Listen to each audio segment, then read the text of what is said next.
Hey everyone, welcome to another Fearless Friday. Thank you so much for taking some time to join us today, just to be together and have a conversation and maybe learn something. I know whenever I'm with Vanessa, I learn something, and so I am sure that you will today as well. So thank you so much for joining us for Fearless Friday. For those of you who are somewhat new to Happy Healthy Women, or to the Fearless Friday concept, I will just let you know that Happy Healthy Women is a community across Canada that just wants to build spaces for women to be their authentic self, to show up and have the support and community of other women who are on the journey as well. And so, if that's the kind of thing that you find would be interesting or you would love to be a part of, I strongly suggest you check us out. We are, like I said, all over Canada, and so I'm sure you'll find a branch near you. If not, the great thing about the internet age is you can join a branch anywhere. So definitely check us out. The link for checking us out will be in the description.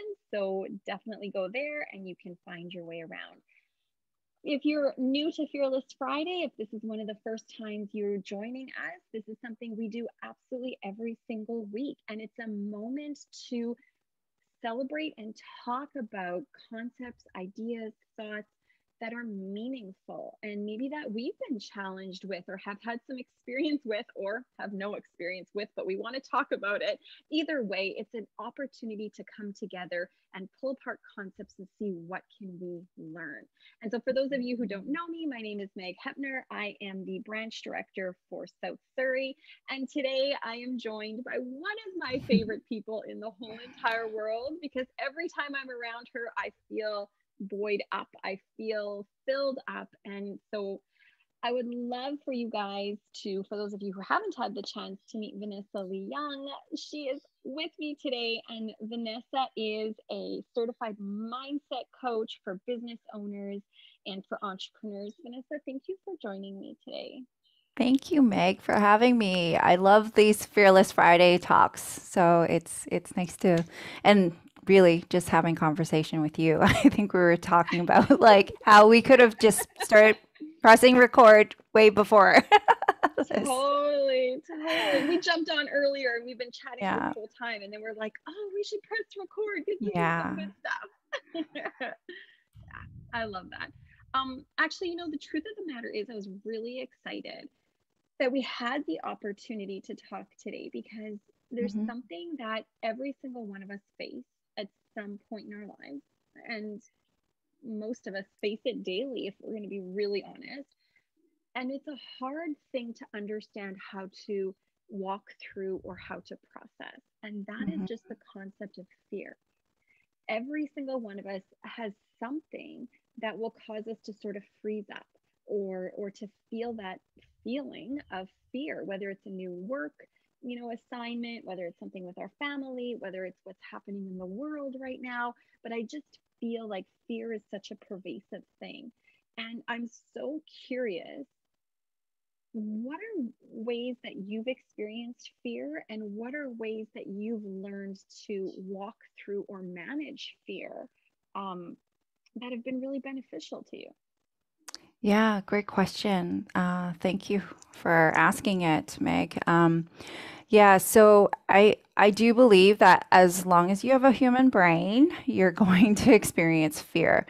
And so for me, it has been really quite the journey with me. Like I find before I actually used to seek out fear for in the terms of like um, I used to ride a motorcycle and and that to me was like the thrill part of the fear that I would seek out. But then there's also this other aspect of fear where it just kind of comes out of nowhere and unexpected, and you're totally caught off guard, and that is like, and that is the fear of unknown, right? And so for me, um, I started to have this kind of understand that for me to create big achievements and be able to see results in my own life, I have to be able to embrace the fear that I'm feeling. So, for example, recently, I had recognized that I had been suppressing since childhood. And I think we've had this conversation before about just being in a community of women. And that's why our Happy Healthy Woman has been so valuable to me, because it helped me to kind of throw myself in and embrace the fear of being in a group of amazing women, right? But first seeing myself as being part of a group of women. And most recently, I recognized that I was actually suppressing not just being in a group of women, but being in a group of women who are also Asian.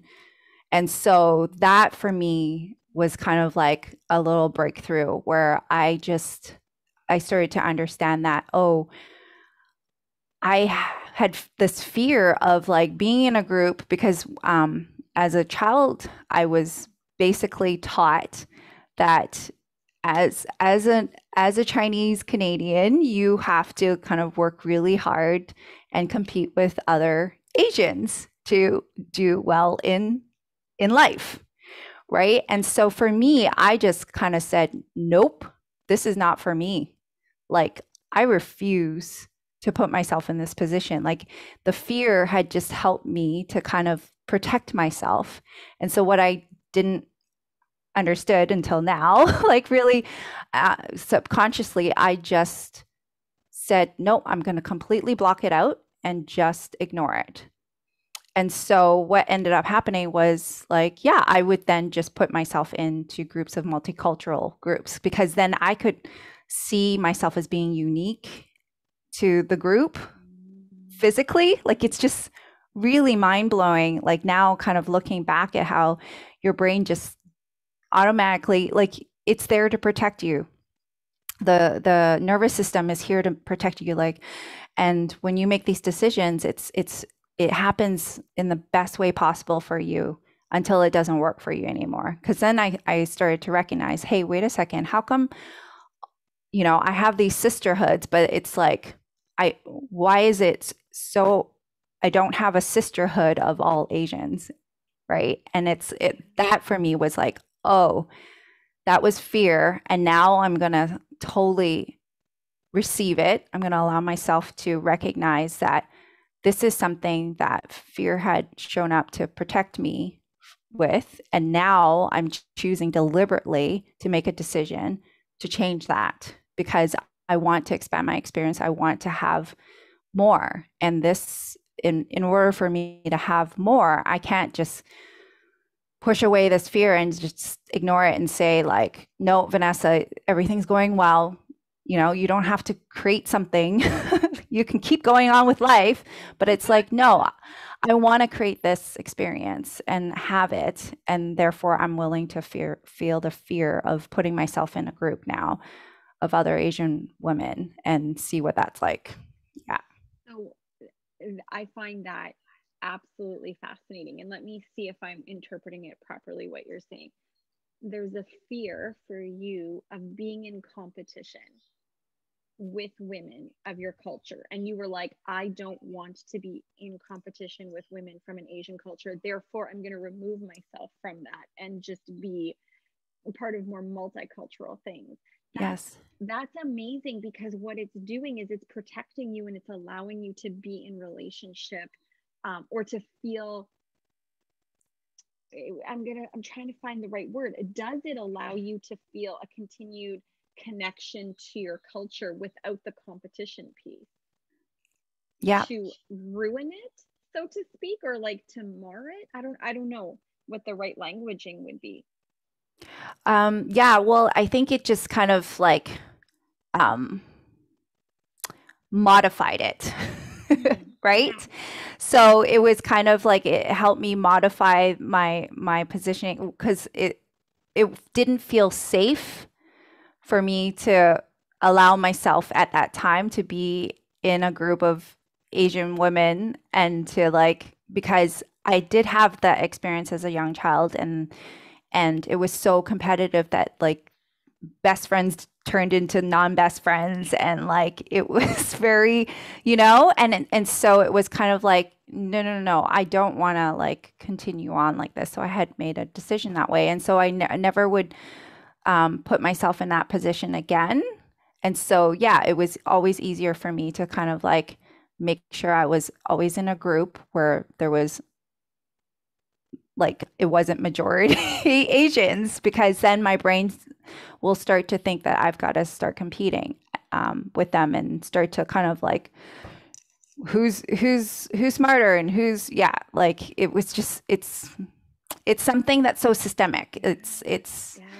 yeah.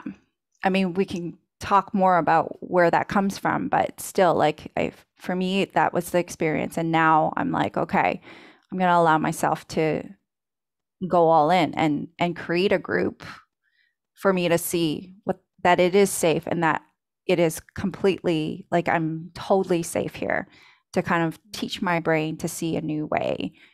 Yeah. I one, like, first of all, I'm just so grateful that you shared it. Like, that's so fascinating to me.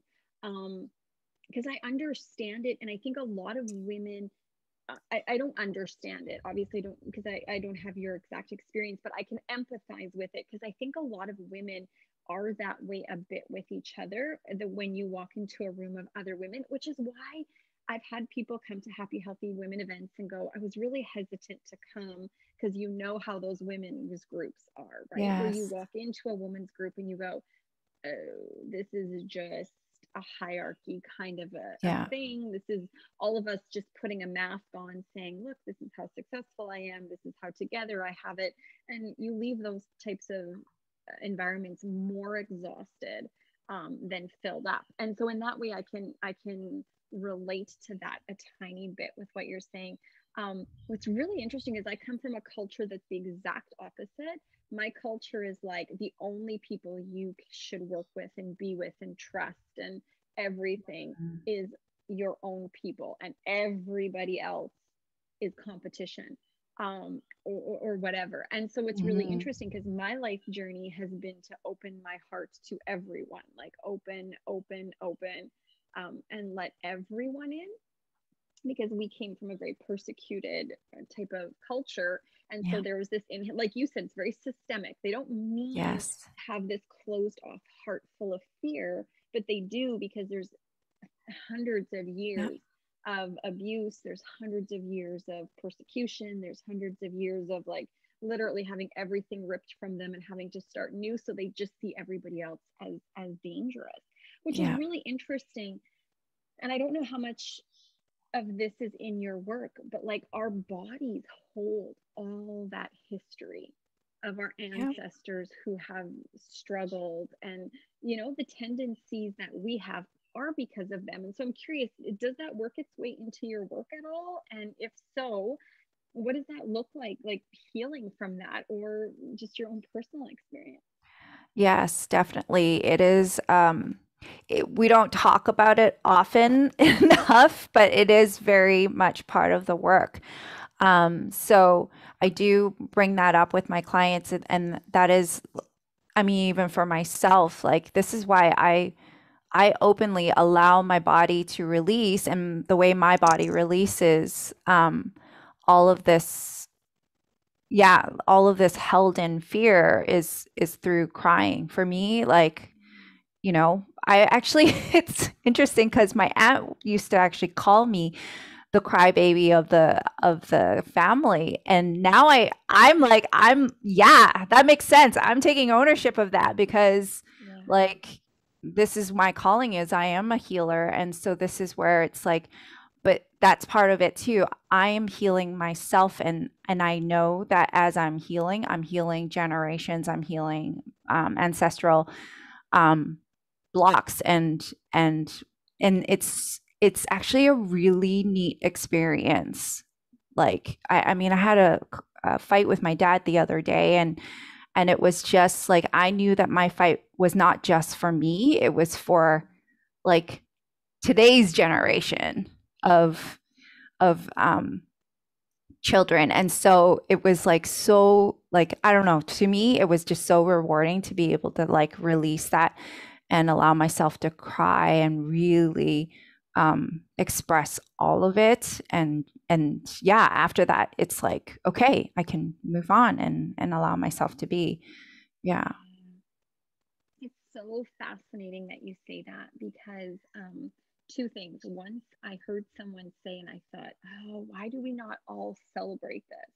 But that tears are your body's way of adjusting to a situation that you don't necessarily like, right? And that's why we cry. Mm-hmm. That's why sometimes we have Mm-hmm. mad tears and sometimes we have sad Yes. tears and like all these different kinds of tears because it's literally our body adjusting itself to whatever's happening around us that may be Yeah. painful, uncomfortable, whatever. And that those tears are the best thing you could ever Yes. do. So, like, yeah, you got to wear that crybaby like a Yes. badge of honor because it's like, yeah, that means I'm processing. That means Yeah. I'm letting it out, literally. Yeah. But it's a really fascinating thing because we a while back, maybe 2 years ago, I went to see a trauma, not a specialist, but I'm gonna Mhm. call him a trauma guy Okay. in Vancouver. And one of the things that he did is he puts you in a very unstable position. And Yeah. because you're unstable, you begin to shake, right? Because you're trying to hold yourself in this unstable position. And as you shake, your body can literally loosen up its stuck energy and you can let it out through Mm. the shaking. And one of the things that he said is, he goes, if you ever watch people who have or who are experiencing trauma, if they're children, they shake, and it's their Mhm. body's way of letting that Mhm. fear and trauma out. It goes, if you watch adults in trauma, especially if adults are with children, they try to be very stoic, like they hold their bodies very Yeah. rigidly, they hold the child to be like this strong person, but later on Yeah. they're totally like, I have all this trauma stuck in my body Yes. and I don't know what to do with it because I didn't let it out. And he goes, if your body is crying, if your body is shaking, if your body Yeah. is, wanting to make movement, allow, because your body has a Mhm. wisdom. It's going to get that emotion out. Yes. And I'd never heard that before. I was always like, stay stay stoic, Yeah. Well, and this is what our social programming has taught us, right? Like it's just no, emotions are you gotta hide your emotions. You gotta like be strong and tough, right? And that means no crying, no showing your emotions, right? And so it's yeah, I I encourage all of us to talk about expressing ourselves more often and taking ownership, right? Mm. Like before, the way I expressed myself was through anger, and now I have so much compassion for my dad because growing up as a child, he was so angry, right? And now I can see like, oh, it was him trying to express himself, but in through that avenue, right? And so for me, I choose crying versus anger now, right? Yeah. And so I totally feel like every time I do it, it is just like a release. Like I see it as um and that's why I cry a lot. I joy cry. I cry when anytime I know it's a sign that I am stepping into another version of myself, like Mm. really a truer version of myself. Like I'm letting go of another heavy jacket that I've held on to for so long, that I've worn for so long. Yeah. I love that. That's beautiful. It's an interesting thing becoming an adult. Like I'm at that stage of my life now where my parents are going to potentially need to have care in the next couple of years, whatever. And then Hmm. I also have children that I'm caring for. So it's sort of like this balance. And I would say daily, almost daily, I remember that my mom told me, someday you'll understand. And I remember as a teenager saying to her, no, because I'm going to do it differently. I'm going to Differently. be Yeah. smarter than you. And like, I cannot tell you how often I want to pick up the phone and say to my mom, okay, I get it now. Like, I understand, like I Yeah. remember she used to do things like, if I'd done something I wasn't supposed to, I'd get disciplined or whatever. And she would always go, this hurts me more than it hurts Yeah. you. And I would be like, how could that even be possible? And now I get it. And even the fears, like it's a really funny thing to get to that point where you realize your parents had fears. I never realized that as a child. Yeah. I just Yeah. thought my parents knew everything, and if they weren't acting the way I thought was a great way to act, that they were just being jerks, you know? Hmm. And now I'm like, my parents were immigrants with Hmm. 4 kids, trying to make it in a country where they didn't know the language, had no money, Yeah. were completely starting fresh. They must have been petrified. Here Yes. we were expecting so much of them, and it's such a Yes. neat thing to be able to all of a sudden go like, holy crap, they were doing their best. That must Yes. have been a really hard experience to go through. Yes. Definitely. Oh, I gotta pull out my Kleenex now.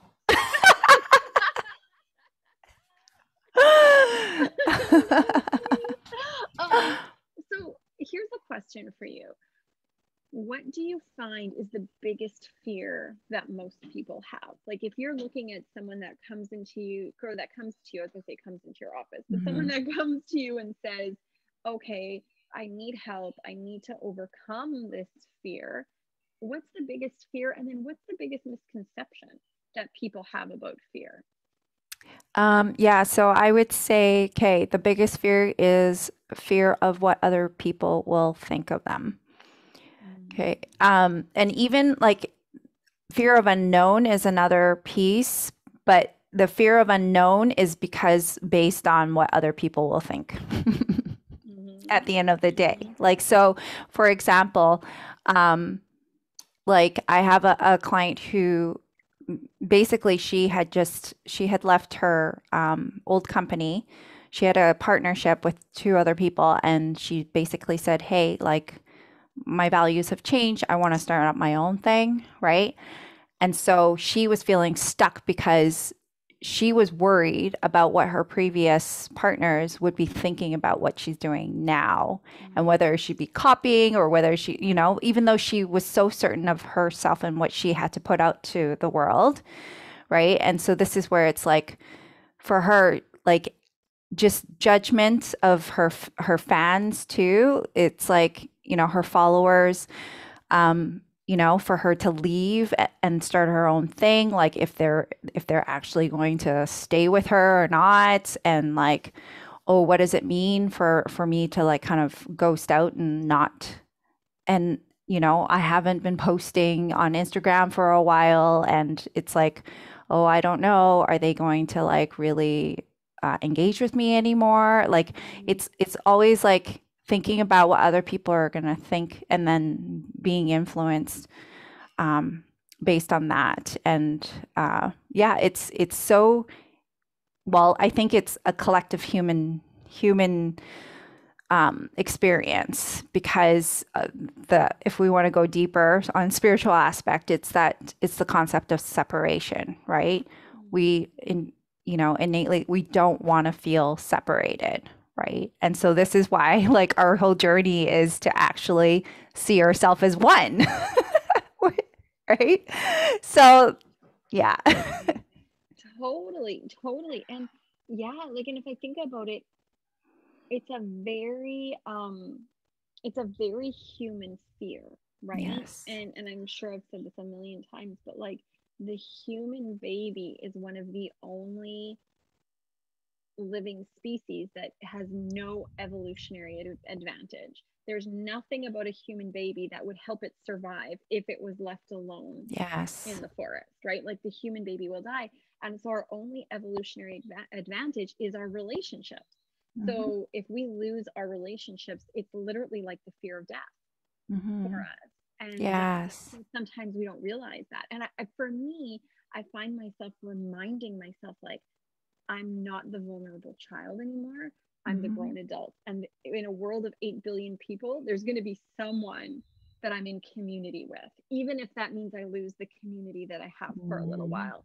Um, there will be someone for me to have community with. And I kind of console myself like that Love when that. Yeah. I'm making a big jump or a big decision that Yes. feels like it might isolate me for a while. Yeah, totally. I mean, even coming back to kind of my fear of not being a sisterhood. It's that separation and not feeling like you belong, right? And then Mm-hmm. yeah, so your brain is going to like the fear response is to find people who where you do belong, right? So don't ever put yourself in a position where you think you might not belong or like fit in, right? Because that is once you get casted out, that's like death, like you said, right? And so it's a consistent reminder, um, reminding that we need to do for ourselves is just to calm ourselves down and ground ourselves back to, hey, you're safe here, and provide yourself.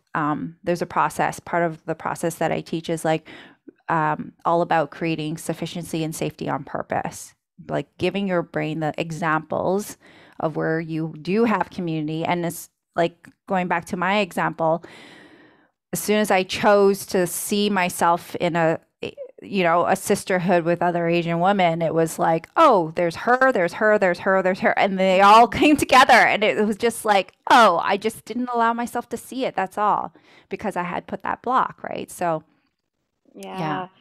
And that's so it's so interesting to me because I think that knowing how to give yourself safety Hmm. is really something we should be taught in high school or in Yes. school as young children even, because I think to myself like what we do, and you can tell me if I'm wrong, Vanessa, but what we do I find is we look for belonging in all the wrong places. Like, are we the same gender? Are we the same ethnicity? Are we the same age? Are we in the same, Yeah. status? Do we have the same level of education? Do we, all these things that actually don't matter, and Hmm. where we should learn, because if you think about it, if you go into a group of people, there's always going to be some that are similar to you and some that are different, right? And so if Yes. you can learn to say to yourself, I'm safe always.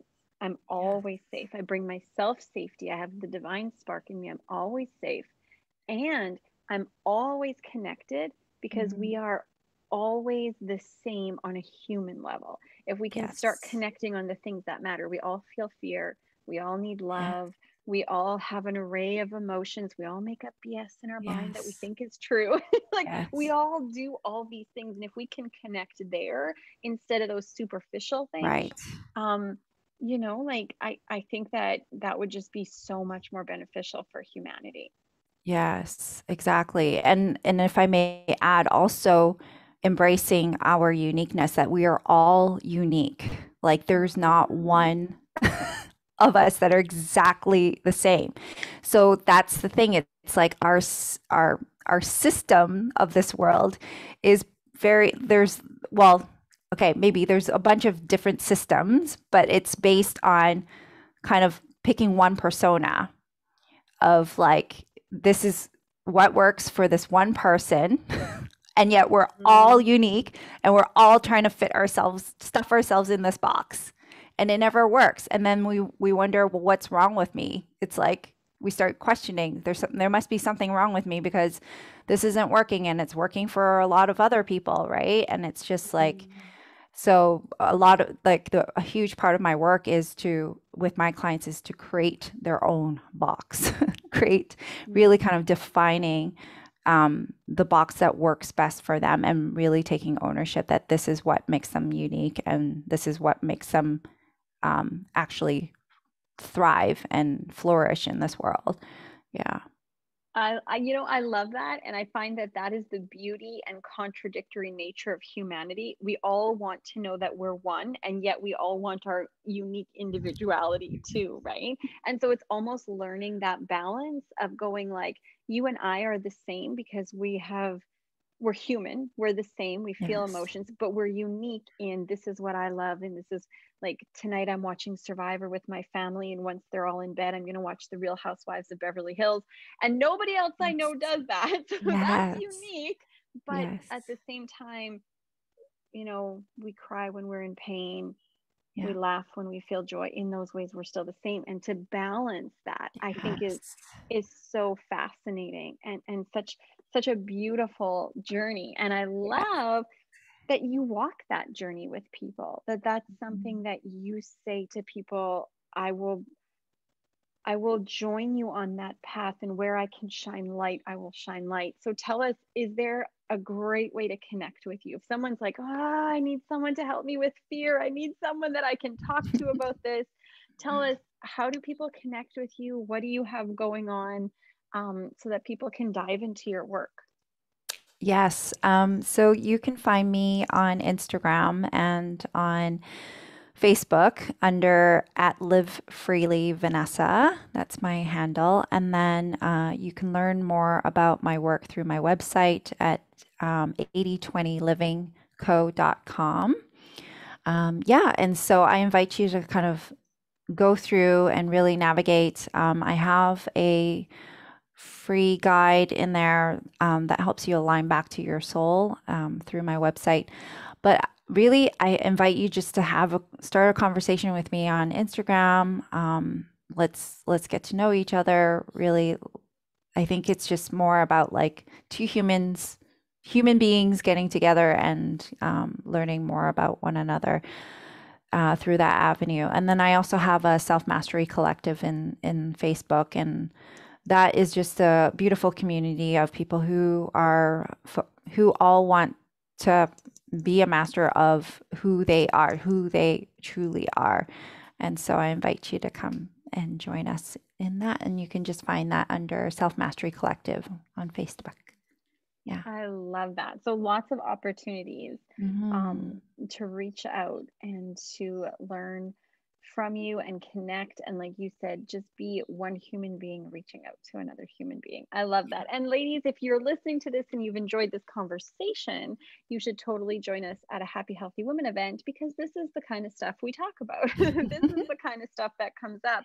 And so if you've enjoyed this and thought, wow, I need more of this in my life, join us at an event. We would absolutely adore to have you. If you really find you want someone to walk with you on that journey of fear, do not hesitate. Reach out to Vanessa. I know she would be so happy to do that with you. So Yes. Vanessa, thank you so much for just taking the time to have this Thank you, conversation. Meg.